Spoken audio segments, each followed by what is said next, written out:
Hey, welcome everybody to Business Opportunity Live. It's Friday, yay! And I'm here, it's Jeff Cohen. I'm here with two of my favorite people. Gene Cohen, my brother from another mother, and Todd Gurvis, completely unrelated. And there he goes, we's off. And hey, so we're gonna have a very interesting conversation today. I want to first acknowledge that it's been quite a week. I think things are starting to show up around COVID-19 and like the way the infections are going. I think we can all follow those charts. Good, bad, indifferent. In some parts of the world, things are going well. In some parts, not so well. Here in the United States, we haven't seen the reduction the way we'd like to at this point. So we'll see what happens. But this conversation specifically is about your business and what you can do to have it succeed. I know there have been a lot of people that have gone through some tough times and no doubt have pivoted. I'll tell you that my business has made a big pivot during this period, and I'm starting to see the fruits of that labor. And it's exciting times for me. I got to tell you, in my life, I've started 4 companies and I've grown them. And in the last 3 months, I've been part of starting 3 new companies. And it's crazy, but that's what's happening. There's more companies being started now than you've seen in a long time. And I think a lot of it is that when market conditions change, people have a real need. They get creative, they're looking where they can fill the gaps, and there's movement. And so I've done it. I know a lot of folks that have done it. I've helped several clients move their business into new arenas. It's exciting times for that. So with that said, I want to jump back and let's start out having a conversation with Todd. Todd, talk to us a little bit about what's happened in the market in the last week and, what you've seen, historically during times like this. Okay, well, 2 different questions. All right. Well, the market's a winning week, but it kind of maybe took a little bit of a trip at the end of the week. There was news coming out from a couple of key retailers and national chains, in particular Apple, which having just opened up their stores, announced they were now closing back down in 4 states, the states that we are now seeing spikes in. It's not out of the realm of possibility. We will see other states like California start to shut those stores back down again or go by appointment only, which is the model some of the big box realtors like Best Buy are doing. So there was a little bit of a hiccup at the end of the week. It was an up week, but the Dow and the S&P took minor steps back. The NASDAQ's still going up. Jeff's favorite commodity, gold, is slightly up today. Oil is down. So it's almost one of these of what if we held a market and nobody came? We're in okay shape. We continue to be in okay shape.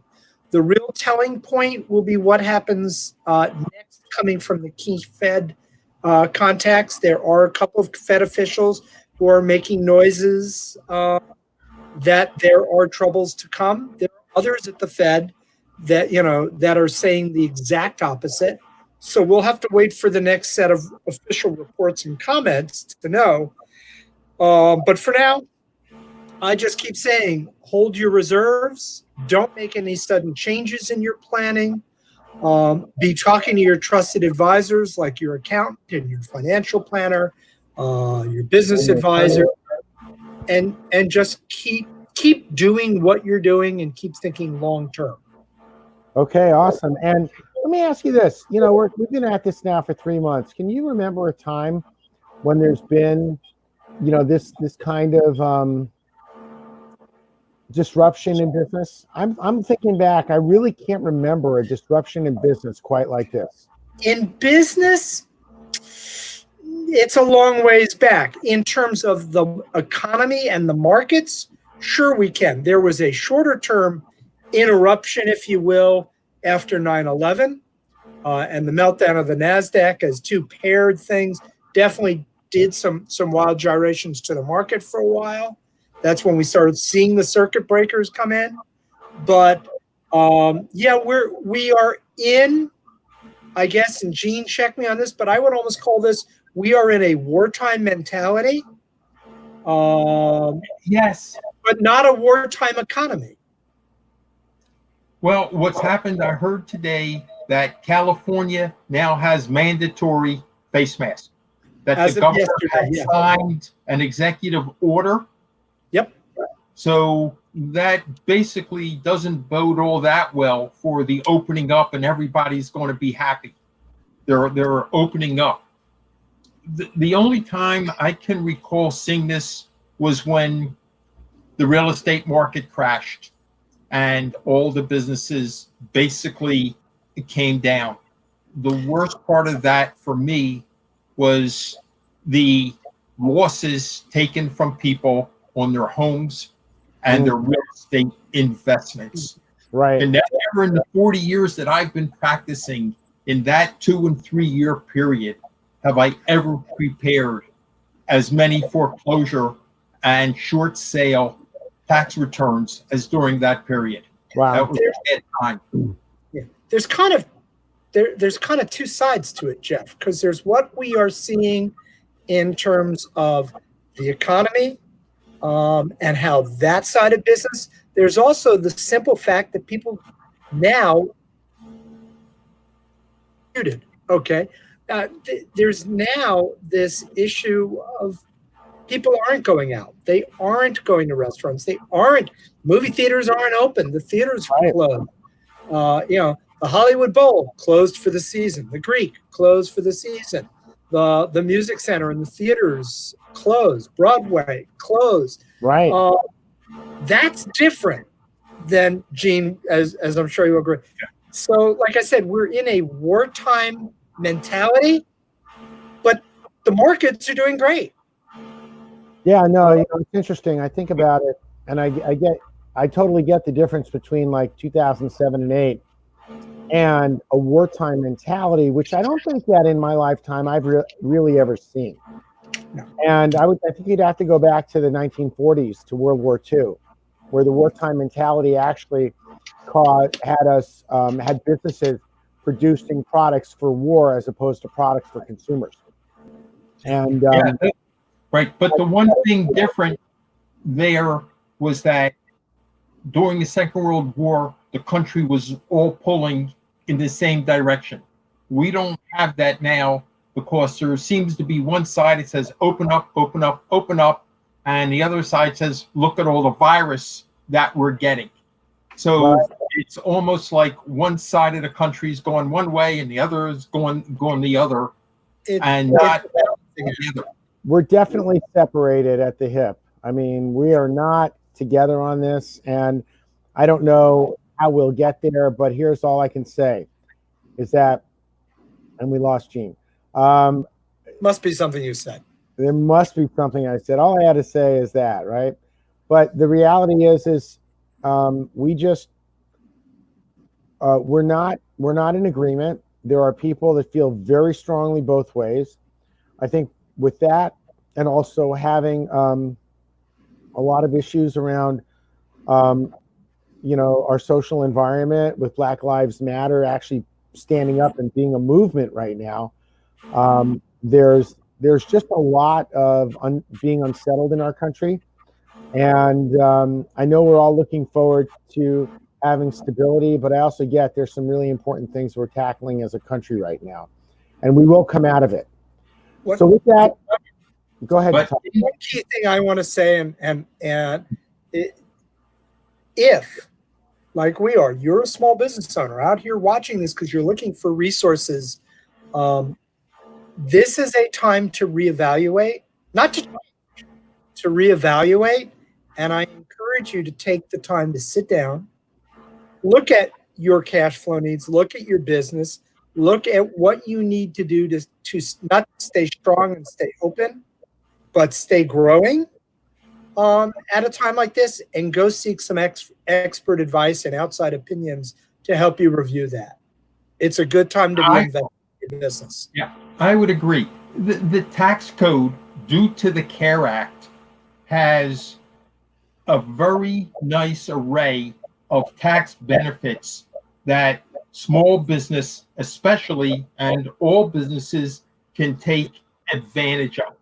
The biggest one is the net operating loss carryback. So before, there was no carryback. That was changed by the tax law. But now, under the CARE Act, you can carry back losses up to 5 years. And Gene, let me just say this, okay? I think that's really a great point. There's one other thing I want people, before we jump into what's going on with the loans and the things you were planning on talking about today. It's not just about looking at what you need to do. It's not just looking at what the tax situation is. If you're a business owner and you have any entrepreneurial spirit at all, then you're probably looking for where there are opportunities to expand your business and capitalize so that you can have a healthy business and bring people back to work. Now, yeah, but this is time to do that. Yeah, but this is connected, because if you've paid taxes over the past 5 years, that means there's cash that's available for you to get back. So when you're looking at your cash flow and where can I generate some more working capital, if you've paid taxes over the past 5 years, you can tap back into them and bring that cash back into your business. That's the real great point, Gene. Of the opportunity. That's a great point, because you're absolutely right. If you're looking at how you can capitalize and expand your business and you're having a cash flow concern in being able to do that, talking to your accountant, the person that does your books, would be a great thing to do right now. So with that, we're going to go to Gene. Right. And Gene, why don't you share with us a little bit about what's going on with the regulations around the Payroll Protection Act? Okay, so the forgiveness form, as I touched on last week, is now sitting at 11 pages. And there are lots of calculations that you're going to have to go through. And it's sort of like walking a minefield. But if you can get through it, you can get your PPP forgiven. Today, they've offered a simplified version of the 11-page PPP. In order to qualify for it, you need to fall into one of these three categories. One, you're self-employed and have no employees. Number two, you reduce the salaries or wages of any of your employees by more than 25%, or reduce their hours. And number three, if you've lost business directly related to COVID-19, and you did not reduce the salaries, that also gives you the right to use the simplified method. So I haven't seen the paperwork yet on the simplified method, but it's fairly thin. Okay, I don't know how many pages actually qualify to use the simplified method. So does that mean it's 10 pages, Gene, instead of 11? It might be 7.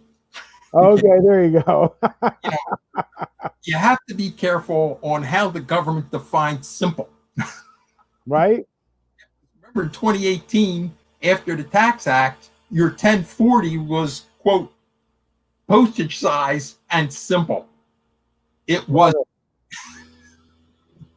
So, my other point here is that there are opportunities, lots of opportunities with proper tax planning to be sure that you're holding on to as many of your dollars as possible and not giving them to the government. And basically, good tax planning will put dollars in your pocket. Absolutely. So, Gene, what do you think is going to happen now with this new simplified process? I don't think a lot, because there are very few businesses that will fit into those three exceptions. There are some, but my feeling is the great majority will still have their 11 pages. Okay. And the other thing I'd like to throw in here is there came out a question and answer for PPP. And basically what it is, users of PPP have all these questions about what counts, what doesn't count, what's an employee, et cetera, et cetera. The question and answer ran to 65 pages in my mailbox this morning. Oh, cool. Imagine if the simplified version of that 100 pages? No, that's not even the form. That's just questions, common questions that come up and answers on how to deal with it. And that's 65 pages. So if it takes 65 pages to answer about filling out 11, you're going to need some help in this. Wow. Awesome. Perfect. Well, I'm really looking forward to those of us that are using the PPP program to actually be able to leverage the simplified program. And if not, or if there are questions about that, please reach out to Gene. His phone number's right there. He will help you. That indeed I will. All right. Hey, you guys, is there anything else you want to make sure we cover today on our conversation with everyone? Just that all the fathers go have a well-deserved smile and rest with their families. Absolutely. I hope everyone has an amazing Father's Day.